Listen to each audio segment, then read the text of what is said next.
Kannur central ജയിലിൽ നിന്ന് 2 mobile ഫോണുകൾ കൂടി കണ്ടെത്തിയിരിക്കുന്നു. ഒന്നാം ബ്ലോക്കിൽ കുഴിച്ചിട്ട നിലയിലായിരുന്നു ഫോണുകൾ കണ്ടെത്തിയത്.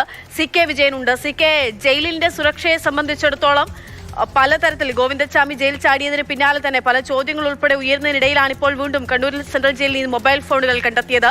ഇത് എപ്പോഴാണ് കണ്ടെടുത്തത്, ആരുപയോഗിച്ചതാണ് എന്നതിനെ പറ്റി എന്തെങ്കിലും വിവരങ്ങൾ ലഭ്യമാകുന്നുണ്ടോ?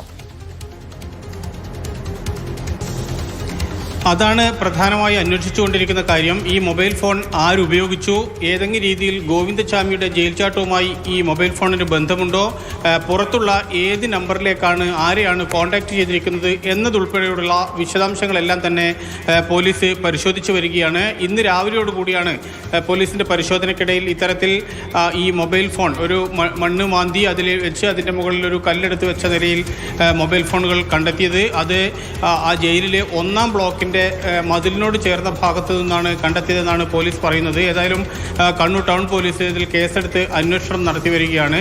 ഗോവിന്ദച്ചാമിയുടെ ജയിൽ ചാട്ടത്തിന് ശേഷം കണ്ണൂർ സെൻട്രൽ ജയിലിലെ ശുദ്ധീകരണ നടപടികൾ വ്യാപകമായ രീതിയിൽ നടക്കുകയാണ്. അന്വേഷണങ്ങൾ നടക്കുന്നു, നടപടികൾ ഉണ്ടാകുന്നു, മറ്റ് പരിശോധനകളെല്ലാം തന്നെ ഉണ്ടാകുന്നു. കുറെ കൂടി സുരക്ഷിതത്വം ഉണ്ടാക്കാനുള്ള ശ്രമങ്ങൾ നടക്കുന്നതിനിടയിലാണ് ഈ മൊബൈൽ ഫോൺ കിട്ടിയത്. ഇത് ആരുപയോഗിച്ചു, എന്തിനു വേണ്ടി ഉപയോഗിച്ചു, ആരൊക്കെയാണ് ഇത് ഉപയോഗിച്ചിട്ടുള്ളതുൾപ്പെടെയുള്ള എല്ലാ വിശദാംശങ്ങളും ഇപ്പോൾ പരിശോധിച്ചു വരികയാണ്. 2 മൊബൈൽ ഫോണുകളാണ് കണ്ണൂർ സെൻട്രൽ ജയിലിൽ നിന്ന് കണ്ടെടുത്തിരിക്കുന്നത്. രണ്ടും കുഴിച്ചിട്ട നിലയിലായിരുന്നു ഉണ്ടായിരുന്നത്. CK സൂചിപ്പിച്ച പോലെ തന്നെ ഇനി ഇത് ആരുപയോഗിച്ചു, ആരെ കോൺടാക്ട് ചെയ്യാൻ വേണ്ടി ഉപയോഗിച്ചു, ഇത് ഏതൊക്കെ മറ്റേതെങ്കിലും തരത്തിൽ ദുരുപയോഗം, അതായത് മറ്റേതെങ്കിലും തരത്തിൽ ഗോവിന്ദച്ചാമി ഉൾപ്പെടെ ജയിൽ ചാടിയ സംഭവവുമായി ഇതിന് ബന്ധമുണ്ടോ, അങ്ങനെ ഒരുപാട് ചോദ്യങ്ങൾക്കുള്ള മറുപടി അറിയേണ്ടതുണ്ട്. ആ അന്വേഷണത്തിലേക്ക് ഉൾപ്പെടെ പോലീസ് പോവുകയാണ്.